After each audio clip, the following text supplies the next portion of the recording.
Hello student, this is science के। आज हम डिस्कस करने वाले एक इम्पोर्टेंट टॉपिक और आज का टॉपिक रहने वाला है इलेक्ट्रॉनिक कॉन्फ़िगरेशन।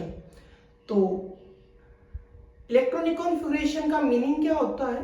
इलेक्ट्रॉनिक कॉन्फ़िगरेशन के अंदर हम इलेक्ट्रॉन्स को डिस्ट्रीब्यूट करते हैं, यानी कि अभी तक जो सिर्फ हम केएलएमएन की बात कर रहे थे बोहर मॉडल के अकॉर्डिंग, और उसके बाद हमने जब क्वांटम नंबर में सबसेल डिस्कस कर लिया, ऑर्बिटल डिस्कस कर लिए, हमने पुल एक्सक्लूजन प्रिंसिपल डिस्कस कर लिया, तो अब बारी है इलेक्ट्रॉनिक कॉन्फ़िगरेशन की। यानी कि एक डिस्ट्रीब्यूशन होगा इलेक्ट्रॉन का, किसके अंदर? स्टार्टिंग होगी सेल से हम किस में जाएंगे? सब सेल में, और सब सेल में फर्दर क्या होते हैं? ऑर्बिटल्स होते हैं। क्लियर? तो इलेक्ट्रॉनिक कॉन्फ़िगरेशन को अगर हमें डिफाइन करना पड़े तो ये क्या होगा?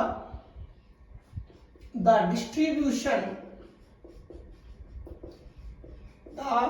distribution of electrons in cell, subcell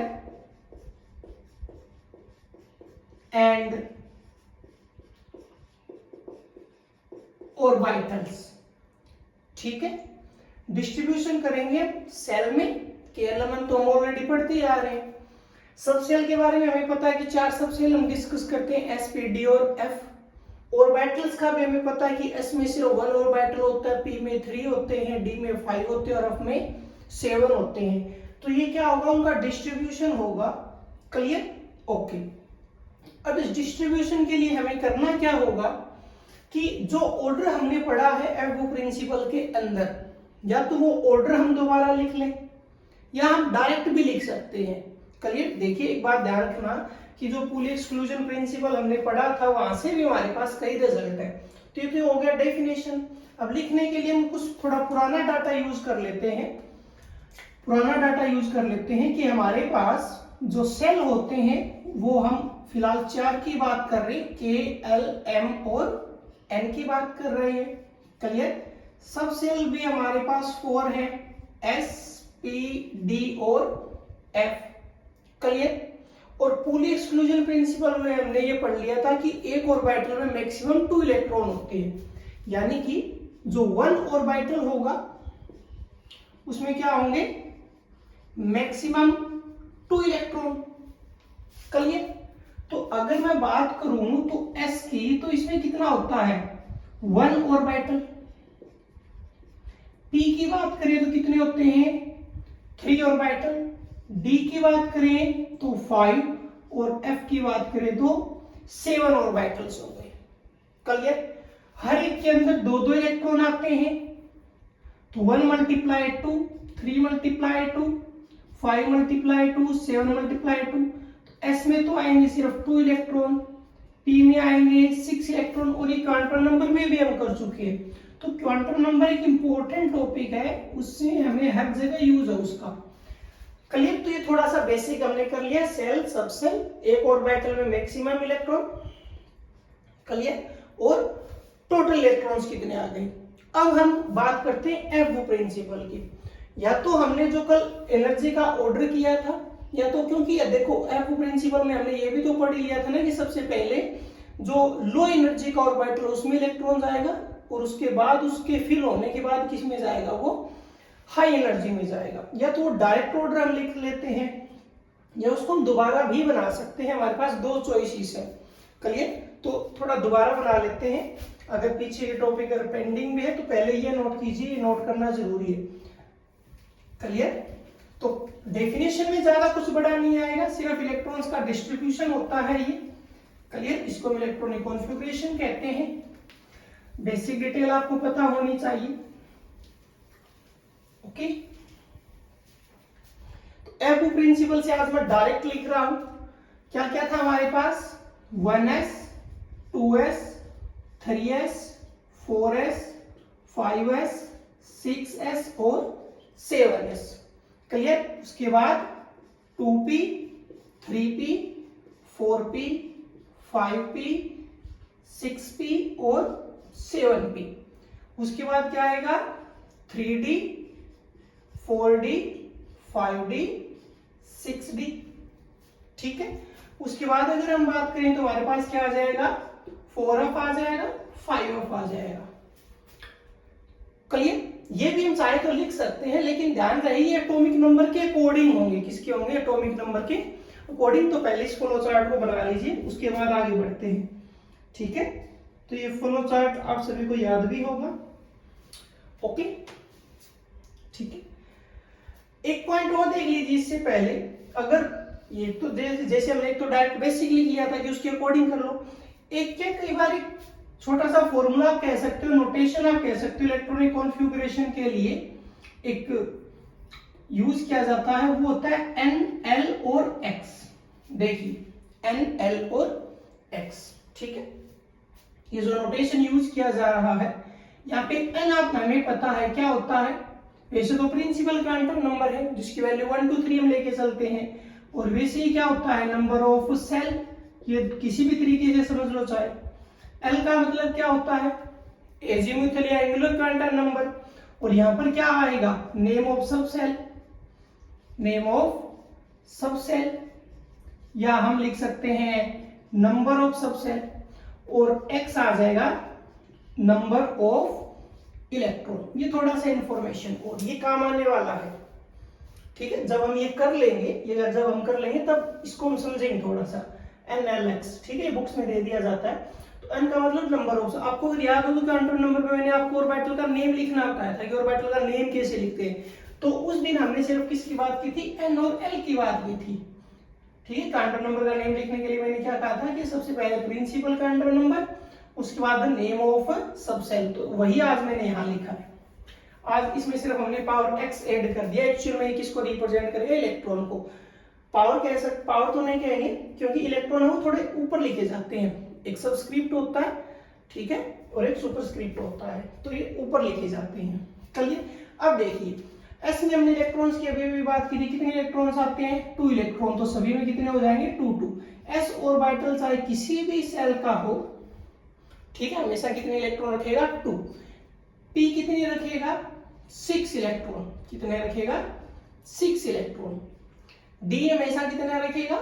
10 electron. Clear? F कितना रखेगा? हमेशा 14 electron.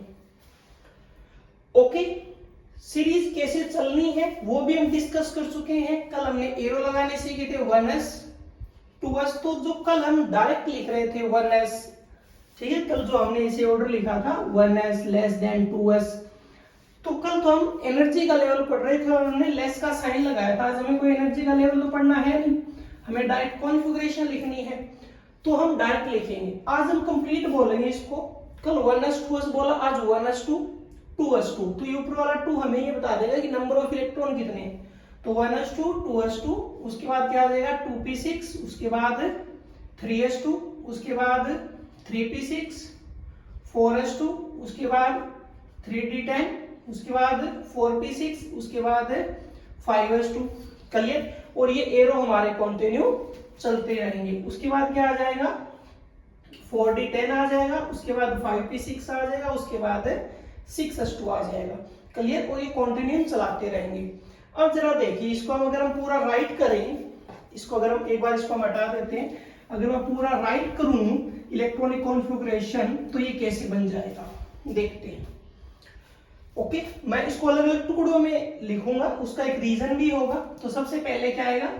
1s2 2s2 2p6। Clear? उसके बाद क्या आ जाएगा? अलग अलग आप चाहो तो कंटिन्यू भी लिख, चलो एक बार कंटिन्यू लिख देते हैं, या अलग अलग समझना थोड़ा इजी रह जाएगा।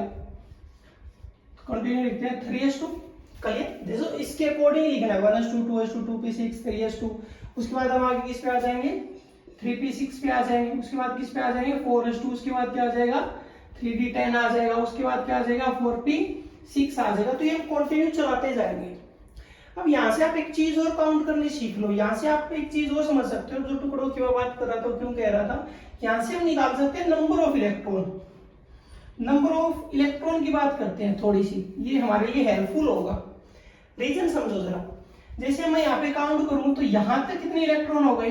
1s2 2s2 2p6। कितने इलेक्ट्रॉन दे देते हैं? 10 इलेक्ट्रॉन। 10 हो गए। आगे अगर बात करें 3s2 3p6 और 4s2, फिर कितने हो गए वापिस से? 10 यानी कि 10 इलेक्ट्रॉन हो गए। इसे हमें पता चलता रहेगा, ठीक है। अलग अलग टुकड़ों में हमने डिवाइड कर दिए। फिर आगे और चलते हैं 3d10 4p6, उसके बाद 5s आ जाएगा। देखो 4p6 उसके बाद क्या आ जाएगा 5s2, क्या आ जाएगा 5s2। तो यहाँ भी कितने हो गए 10 इलेक्ट्रॉन।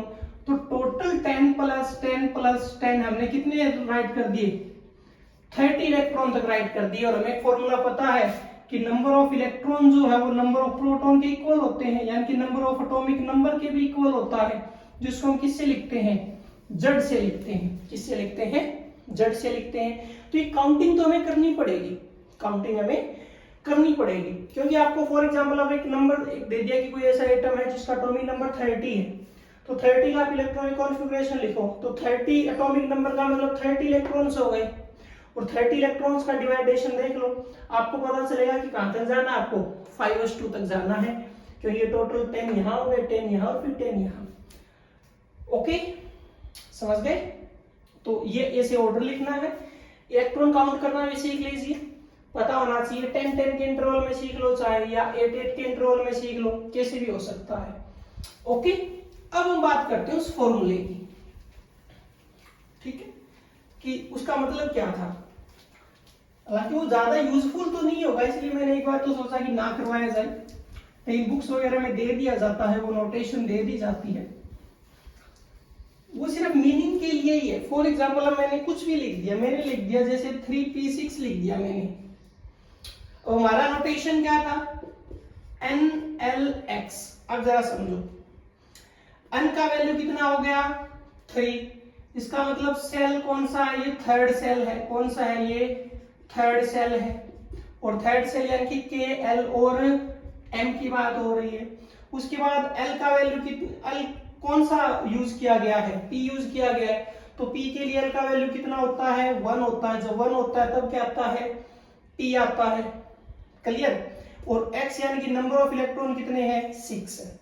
आपको बस इतना ही समझना था, क्लियर। तो ये तरीका बताया जाता है बस एक, हालांकि इसका कुछ ज्यादा यूज तो नहीं होता है, लेकिन आप इसे बता सकते हो। अब ये पूरी इंफॉर्मेशन आ गई आपके पास कि ये जो मैंने कॉन्फ़िगरेशन आपको दी है 3p6, इस बात का मतलब क्या है कि थर्ड सेल है, दूसरा सब सेल है जहां पे L का वैल्यू 1 है, यानी कि P की बात हो रही है, और उसमें इलेक्ट्रॉन कितने हैं 6 है, क्लियर। और इसमें कुछ ज्यादा बड़ी बात है नहीं।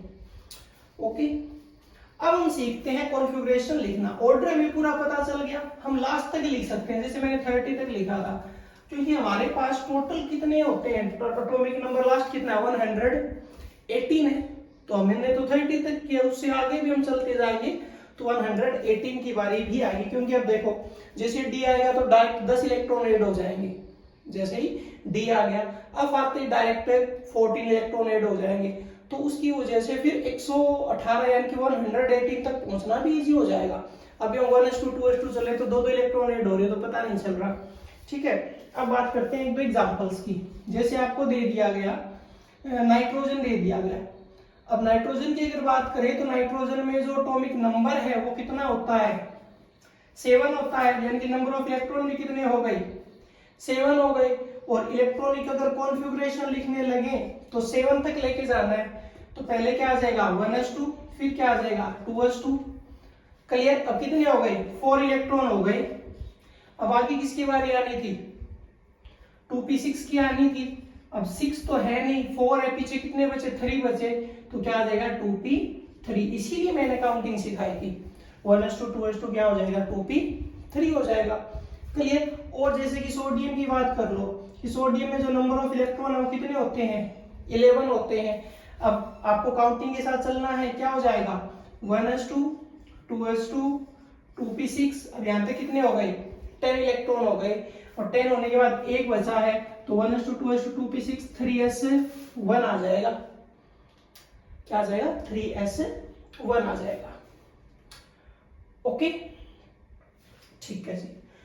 अब एक चीज हम और देख सकते हैं, इससे कोई किसी का भी लिख लो चाहे उसी प्रकार। अब जैसे 11 है तो हमने वैसे बड़े बड़े हमने 30 तक कर लिए, इससे आगे नीड पड़े तो हमें जा सकते हैं। तो काउंटिंग भी सीखना है, नोटेशन को कैसे यूज करना है। तो ये एक इंपॉर्टेंट और एक छोटा सा टॉपिक था इलेक्ट्रॉनिक कॉन्फ़िगरेशन। अब ये मैंने आपको करवाया हैंड्स रूल से पहले, उसका एक रीजन है। रीजन है कि जब हम हैंड्स रूल करते हैं तो हमें कॉन्फ़िगरेशन का पता होना चाहिए, इसीलिए हमें ये पहले करना पड़ा, क्योंकि ये जो नंबरिंग है 2p3 का आएगा, 3s1 कहाँ आएगा, ये चीजें जानना जरूरी है। तो हम नेक्स्ट टॉपिक में हम कवर करेंगे हैंड्स रूल। तो मिलते हैं नेक्स्ट में।